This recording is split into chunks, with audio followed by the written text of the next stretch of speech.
special day for us at our podcast, especially for those of you who've seen the iconic horror movie Saw.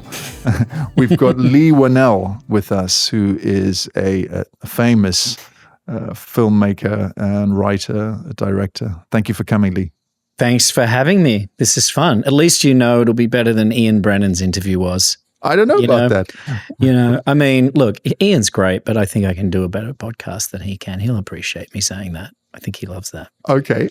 So we sent some humor straight away, which is good. Yeah, no, he's one of my best friends. So he, Anyway, but yeah, I think I can do better than he did. Yeah, so let's go.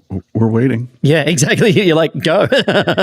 Yeah. So what we like to start with is some of the powerful memories you have of your childhood. Could you share some of those with us?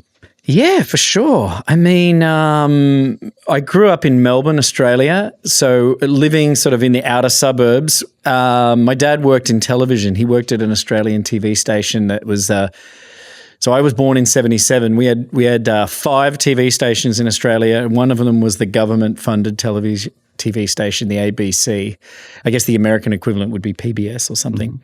And he was an editor on the news. So I sort of grew up with this proximity to the media that maybe demystified it in some way than some of the other kids I was at school with.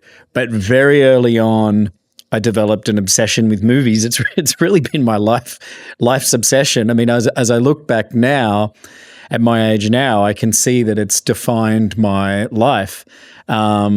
This love of theater. I also of movies. I also loved storytelling from a very young age in any form, creativity. But if you had to pick a particular river of storytelling that I was most interested in, that was movies. So yeah, I definitely, if you talk about memories, I do remember my dad bringing home a beta video machine. Remember the beta video machines? Yeah. There was a little war in the 80s between VHS and beta and who was going to win. I think my grandfather had won this video machine in a golf tournament and was like, I don't want this thing. What am I going to do with it? He gave it to my dad. So I remember coming home from school one day, very young, maybe 4 or 5, and there's this thing the size of a microwave oven sitting there. And you know, this was, so if I was 5, 77, this means it was probably 1982. And my dad said, "This is we've got a video machine now." And we all went off to the video store in the family car. And those were new, you know, in 1982. I remember walking around the video store and I saw the cover for the film Jaws, the iconic shark rising up towards the swimmer, and pretty instantly like captured my imagination. Really? I remember saying to my dad, that's the one I want. And he said he wouldn't let me get it. He's like, no, you're too young for that. This is how well I remember it. I remember what we did get. We had to get Popeye, starring Robin Williams, the infamous Robert Altman, psychedelic Shelley Duvall, flop. Don't forget Shelley Duvall, the amazing Shelley Duvall. But I just kept hounding my dad every day. Jaws, what about the Jaws? When can I watch Jaws? And finally, he just relented. You know, it could have been 6 months. It could have been a week. It felt like forever to me. Finally, one day I came home from school and he said, I got you that movie. And my world cracked open. And that was it for me. You know, this was the era, obviously, you guys would remember that not only in the early 80s, home video became a thing where all of a sudden you could take a film home, which was novel at that time. But this was the era of Star Wars and this sort of the blockbuster era. You know, I think Jaws came out in 1975 and Star Wars came out in 1977. And they were the first, you know, line around the block blockbusters that changed Hollywood forever. And so that's what I was born into. So not only was I utilizing this then new technology of videotape, but I was watching these dominant movies like Star Wars and Raiders of the Lost Ark and all these very mainstream films. But it shaped my life, and still to this day, I think that's the, you know, so that was a long-winded answer, but that's definitely a core memory for me in terms of growing up. And that just sort of, it just kept snowballing. You know, I would write stories and try to get them published in the school library, like have them typed up, and it was the love of storytelling.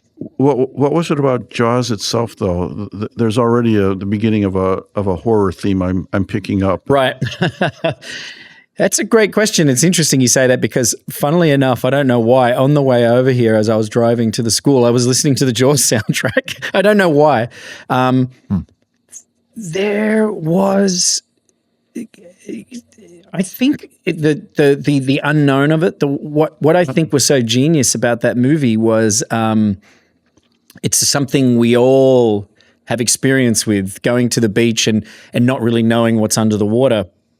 I think if you're making a movie about a super spy or something, or a bunch of astronauts going to the moon, there's a leap that the audience has to take, like, because they can't imagine what it would like to be an astronaut. Most people can't imagine, going through all that training and having that knowledge. But when you're reducing a film down to something that primal, and I do think it is the most basic human lizard brain thing, is how do I not get eaten? Like, the part of us that is still living in a cave and killing our own food is afraid of predators.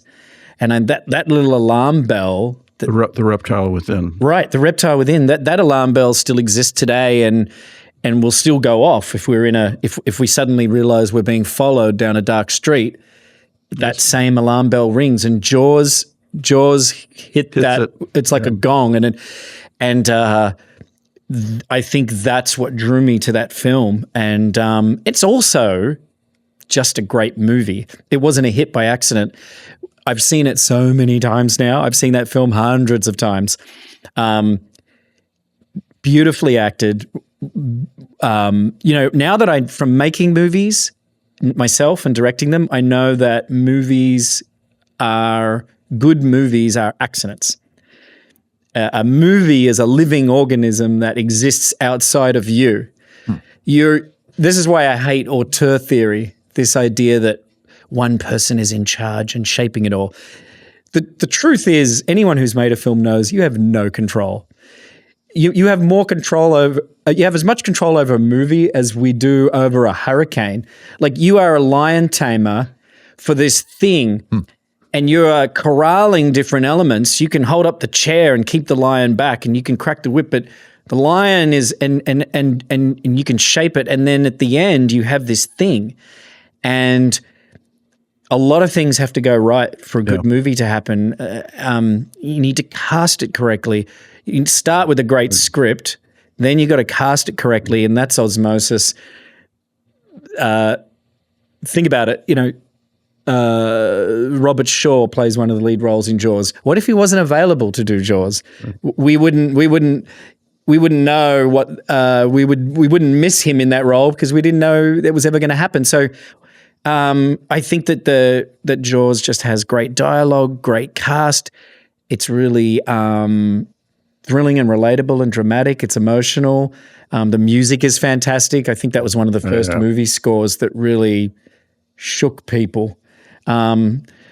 Before Jaws, I find music in movies, especially if you think back to the golden age of Hollywood, like Casablanca, it was all over the place, and Jaws felt very primal and singular, and they used it surgically. So I think it's just a great movie, and yeah. Now let's get on to Saw. I mean, this became a global hit. Did you know that could you feel that it was going to be that successful when you worked on the first one? No, I mean, you really don't have any idea when you're making something because it's out of your hands. Like, whether or not a movie resonates in the minds of other people is up to them, not you. So. No, James Wan, who was the director of that film and I was the writer, he and I, we just wanted to write a really good low-budget movie, something that we could finance ourselves. We wanted to essentially make something that would launch us. Yep. So we were thinking of this movie Saw as a launching pad to something else. And then... It was the launch. Yeah, it was the launch. Reality kept exceeding our own expectations. So at first we were like, well, wouldn't it be great if we could get a video released. I don't know if you guys remember at the time, straight to video movies, Right. movies that would bypass the theaters and just hit the video stores. So we were thinking, oh, how great would it be if we could see our film in video stores? And then the studio Lionsgate, that's exactly what they were going to do when they bought the movie. They were thinking, well, it's kind of a low budget horror movie. Let's put it out in video stores. We were saved by a test screening we did. The producers of the film insisted that we do the test screening outside of LA. It can be dangerous to test movies in LA because you get a lot of these aspiring film students. So, some 15-year-old kid during the Q&A at the end is like, I had problems with your middle act. I thought that the protagonist was malnourished. I don't want to. The producers wanted quote unquote real people. So they said nope. So they tested it in Las Vegas in the outer suburbs, sort of working class outer suburbs. And I'm told, I was not there at this screening, I'm told that the audience was predominantly black. Maybe it was in a neighborhood that was a predominantly black neighborhood. But by all accounts, the screening went crazy. People were yelling and screaming, and at the end, getting up out of their chairs. And it went so well that Lionsgate said, whoa, maybe we shouldn't just dump this into video stores. Maybe there's something here.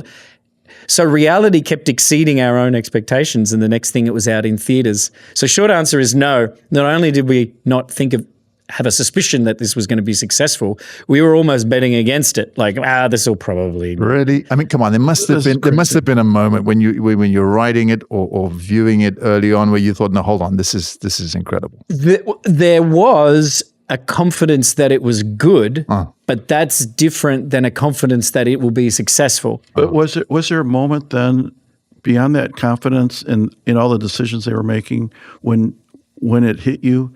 This is bigger than anything we ever thought it could be.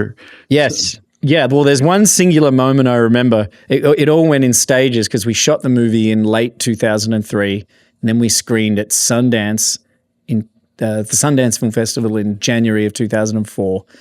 I mean, the film print was still wet. James had barely finished editing it, and we were screening it at Sundance. And the Sundance screening went well, very well. So, but the moment where I really was like, whoa, the moment you're talking about was Lionsgate said, all right, we're going to release it in October. So between January and October of 2004, we had 10 months to just sit. We went back to Australia. This was a pre-social media era, so I was checking the internet to see if anybody was talking about it on message boards. Remember message boards? Yeah. Remember those?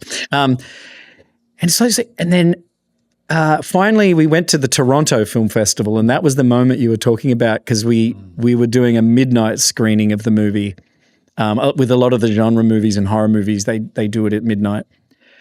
So we're getting driven to the movie theater. It's a big theater in Toronto, the Ryerson Theater that seats 1,000 people. It's like, and we pulled up to the theater, James and I, and we looked, and there was a line around the block of people. Wow. And I remember looking out the window and saying, oh my God, look at all those people lined up around the block.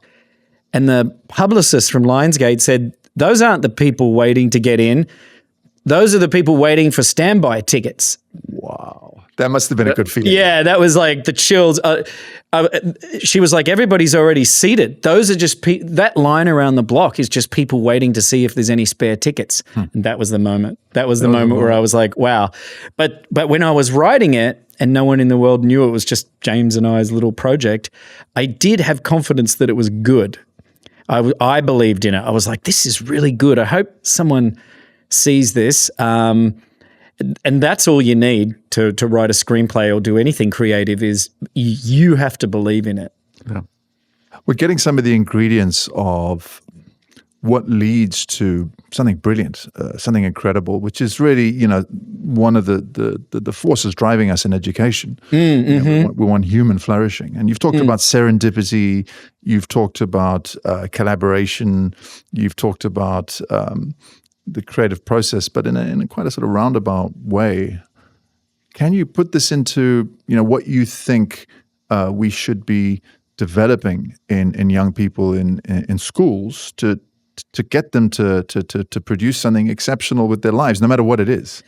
Yeah, I mean, I definitely think that encouragement in the area where the student is showing passion, like I can give a lot of credit to a teacher in my life, because I loved movies and I liked writing stories, but I didn't really have an idea that this could be a job. And then I had a media teacher. That was a subject that we had in Australia, media. And this teacher, Greg Fields, that I'm still friends with to this day, he is the one who exposed me to, I was a typical suburban kid watching these action movies. And he was the one who was like, all right, but what about if you watch A Clockwork Orange? And I think this was around when I was 15 or 16. He kind of opened my mind. And, I think that's an important role that teachers play, is opening a student's mind, exposure to a wider world. Your parents my parents, they were good parents. They loved me. They did the best they could, but they weren't necessarily steering me towards something that would crack their brain open. And and Greg did that for me. And so he's the one who really made me think, I think I want to be a film director. This can actually be a job. This can be a career path, this love, this passion that you have. And so I actually think that all falls on teachers, because teachers are the ones who zero in on these passions. Parents have so many chainsaws to juggle. Maybe that's an apt metaphor for a horror movie writer. But you're dealing with so many things. A parent is keeping the child healthy, keeping them fed. I think teachers can zeroing in on the specific area of like exposure to, you're interested in this? Well, let me show you this. If a kid in a class shows an interest in rocket science on an 8th grade level, there are things the teacher can do and rivers they can take that student down that really crack their brain open. I try to do it for my daughter in terms of, I'm not trying to steer her towards a career in the arts, but I take her to these movies, probably boring her senseless, telling her like, this is going to be projected on celluloid. Do you understand what that means? She's like, whatever. I'm like, it's a celluloid. It's physical. And I've taken her the other night we went and saw Interstellar, and we saw it in IMAX 70 mil. And I'm trying to expose her to things. So lead the horse to water, right? And then, but I'm not forcing her to drink. I'm just leading her to water. And that, I think, is what teachers can do really well, is lead students, and then the student will decide if they're interested to go further. And then the teacher can identify, well, I exposed this entire class to this, but that student over there, it really resonated with them. And so all of a sudden, this sort of back and forth. I remember Greg and I would spend my lunchtimes with him in his office. Once he exposed me to these movies like Taxi Driver and all these, suddenly I didn't want to be with I wanted to talk to him about movies and like, what else have you seen? So he really kind of opened my mind. That was a long answer, sorry, but I think opening minds is the best thing. And it sounds so simplistic, but I think teachers are in a better position to do it than parents often. Tremendously powerful. And we're living in an age of, there's a lot of gobbledygook out there, and everybody's trying to sort of, talk about these abstract dimensions of cognition that we should bring into schools. But at the end of the day, that's an age-old truth. The power of the teacher opening the mind of a student, bringing your passion into learning. Yeah, exactly. And not everybody's going to. A teacher might have a passion for science, chemistry, and not everyone in that class is going to share that passion, but they'll usually, ratio-wise, there'll be someone that is bouncing off that teacher, and suddenly the teacher has a little tennis partner where they can be like almost sidebar with that student and recognize that they're ahead, that they're more interested, and say, read this book here will really, and suddenly, those conversations between students and teacher when they're one-on-one and personal, and now you're not talking to 15 students, now you're having a sidebar with one who's showing the passion. And, that could be a gym teacher, that could be an art teacher, that could be a science teacher, anything. It can also be, though, that the teacher winds up exposing students who have no interest to at least become familiar with an area and maybe not even develop a strong interest, but they're building sort of this rounded background that the student then relies on when they're making decisions later on. I would suspect that there's a fair number, a large fraction of people who go into fields who don't decide on the fields until past their secondary school years. Absolutely. But they have to rely on the fact that they had some competent training or exposure to the field, even if they couldn't quite resonate with a teacher's particular enthusiasm for it, but they knew that the teacher got them into it. So 100%. It's a really interesting phenomenon. I think good teachers balance that student is really interested in this. I have responsibilities for everyone. We're going to walk out of here knowing this topic. Yeah, exactly. I mean, the creative arts, they love that narrative of the passion, like showed the passion. I was very lucky to find my passion really early on and stick with it. But in reality, most people aren't like that. As you said, most people are going along and they're learning, and then it's quite late, right? So I actually think the reverse, though, as well, the opposite can happen. As well as teaching the passionate student, I think a teacher who's passionate about what they're teaching. Let's say you're teaching. If I was teaching a classroom about film, if that was my class, even the kids in this high school class that weren't obsessed with film, I can make my passion. I can make film resonate in a way that's wider. A science teacher can make science mean something through passion to a student who's not that interested in science, like you said. So it's that it balances out your life, because a good teacher, something they say about science will land with you, and 20 years later it'll still it'll still affect your thinking about the world, even though you haven't pursued a scientific field. That boiling it down to these essentials, but maybe it's my problem. I'm always thinking about it in terms of movies, but the movie version of this would be, the science teacher being like, see this carrot?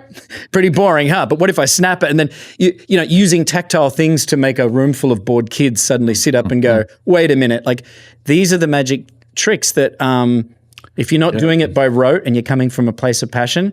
So the tennis match means, there might be one student in the class that is passionate about science, but if the teacher is passionate, they can instill. And so finding teachers that really do want to make their field land with people. That's a good way. Then I think you'll have both. Yep. Yeah. This leads us to intelligence. What's your definition of intelligence? I mean, in general, my definition of intelligence is just someone who has the ability to take in other people's opinions, not be argumentative, and bring a wide worldview that they have, where they've considered a lot of topics, into something maybe that they don't even know about. Like, You don't have to be having a conversation with someone who's a Rhodes Scholar in a certain field to feel their intelligence. They can bring an intelligence to the conversation just in curiosity. Right. Asking the right questions. So that's kind of how I feel about it. That word, though, is so loaded these days, because put the word artificial in front of it, and we're talking about a whole different topic. But in terms of human intelligence, Curiosity. Yeah, curiosity to me is, that's how I think of it. When I think of SAW, I think about it relative to intelligence. I think of the particular area of problem solving under duress. Right. Yeah. Yeah. I mean, that's what we were trying to get the audience's attention. I was 23 years old when I wrote the first draft of that film, and it's weird that the first film I wrote was a successful movie. It can be kind of it's a little bit exposing, because it's almost like the audience is seeing the dress rehearsal. I feel like I've gotten better at writing over the years as I've accumulated more life experience. Like a film I wrote a few years ago called The Invisible Man. So a film that I wrote and directed. Mm-hmm. I can look at that and see the maturity in it and see my life experience. When I look at that first Saw movie, I have a lot of affection for it, but I feel like, oh, that's the young work of a 23-year-old mind and stuff. But at its core, it might not be the best example of my writing that I would put forward, but somehow James and I hit upon something primal in the way Jaws did. Yeah. We accidentally stumbled upon this idea of like, what would you do to stay alive? Right.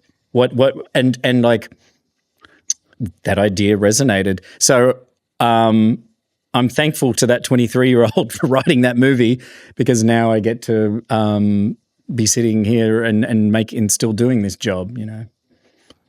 I mean, your passion is infectious, and we can sort of feel it as part of your whole being, of your discourse. I mean, you're just completely in the zone.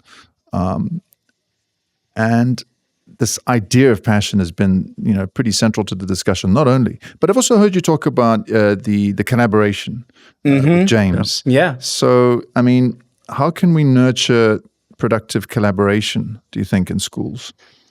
And the reason why I say it is because this is my take on it. We've made a bit of a mistake by looking at high-performing schools as collaborative places, but that collaboration has been driven by genuine and authentic need. And then we've tried to shift the whole idea of collaboration and force it onto schools because collaboration works. But it's ersatz all of a sudden, because you can't make people collaborate unless there's something driving it. That's my take on it, that we sort of need to rethink teacher collaboration. And then, of course, there's the whole question of how do we get students to collaborate in an assessment system that's still pretty individualistic and sort of pitting them against one another.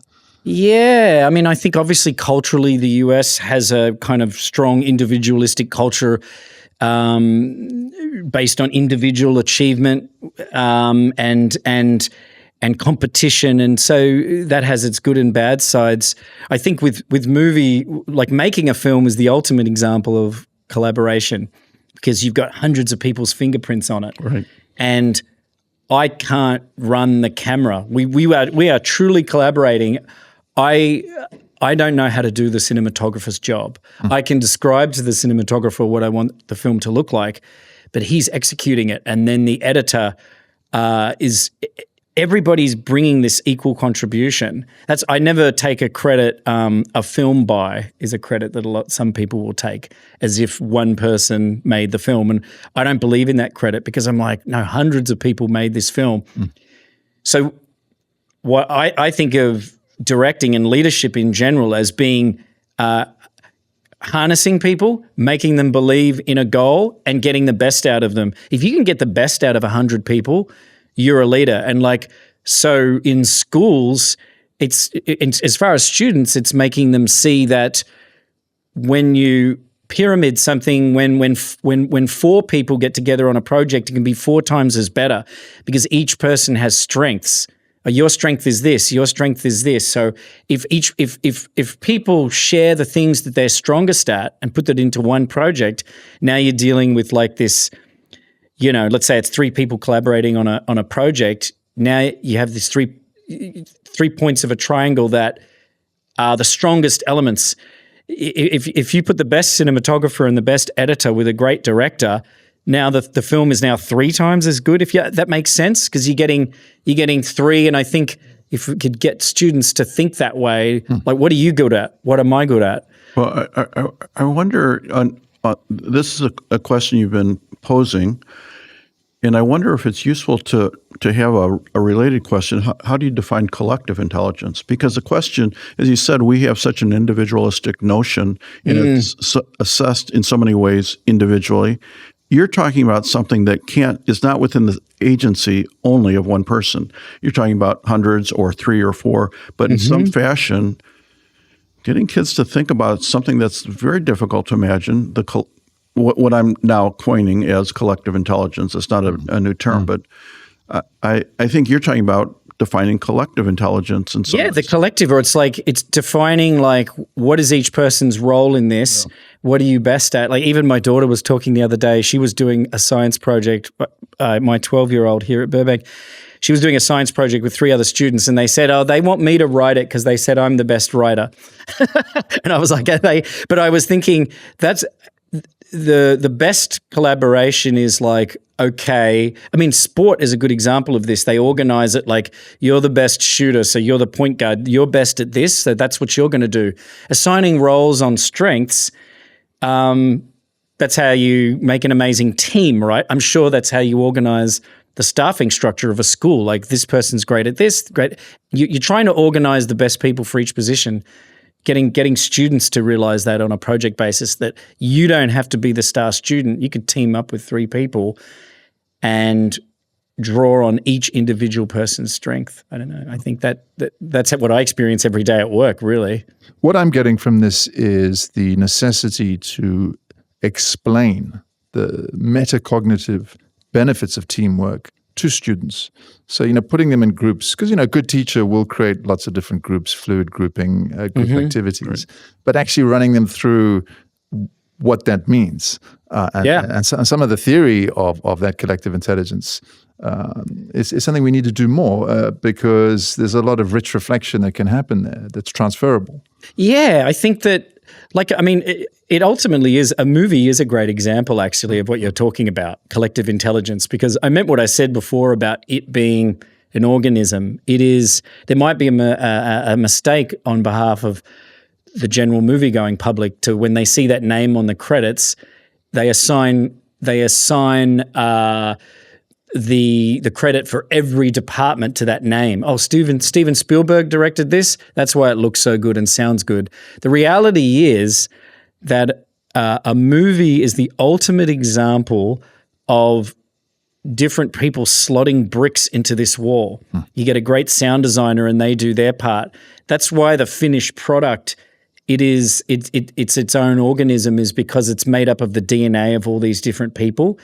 If you can assemble a great team, you have a chance of ending up with a great movie.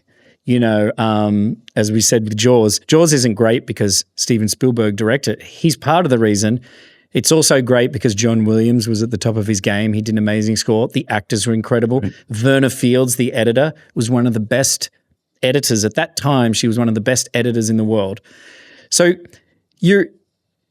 it's the thing I love about the job the most is that you're standing around with a team and you're saying each person is giving their all to this, and they've just added one more brick to this thing that we're building. I love it so much. Powerful. It's really powerful. Yeah. If students could think about that they're building something outside of themselves that they're contributing to, as opposed to, it's all me, it's all on me, right. Then maybe that could contribute to that. Leigh, this has been incredible. Just listening to you, such a privilege. Well, thanks for talking to me. I enjoy it. I do want to end with one really cheesy question, which is, well, maybe it's not that cheesy, but can you recommend a film or a couple of films that, let's say, every 16-year-old should watch, and why? Ooh, interesting. God, that's a great. You know what? Cheesy. That's a great question. It's cheesy because they're getting into like favorite actor, favorite film. There's a lot of that nowadays. You can do that too. Well, there's in a historical context that I could go to a classic and say, oh, every 16-year-old. It's funny. The first thing that came to mind was a film I watched recently that I thought was brilliant. It was called The Plague.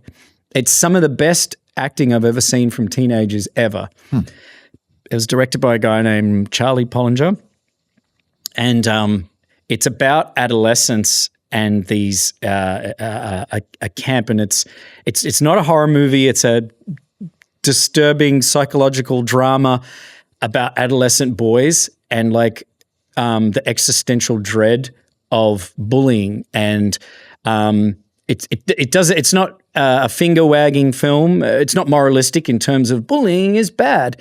It's just a portrait, almost Lord of the Flies-esque in its dread about society and why we bully each other. So that when you asked that question, I thought of this movie, and a 16-year-old would be perfectly suited to watch that movie. So there's that movie. In terms of all the films, the power of film that I've seen. I've taken my daughter to see E.T. On film at a theater, and that was a movie that I feel is so human. It any culture. It doesn't matter if you're showing the film in Mumbai, Reykjavik, London, Melbourne. Like to me, that's one of 1,000 examples, but it's the one I'm picking today of what a movie does best. It kind of reaches out through the screen and talks to you directly and pulls these. You see yourself in it. So yeah, those are the two films that come to mind. But the real answer to that question, we're going to need a whole nother episode, because I love movies so much. I could just talk for 45 minutes about movies they should watch. I'd be open to that. Thank you, Leigh. Thank you for this exchange. Thanks for having me. Thanks for joining us.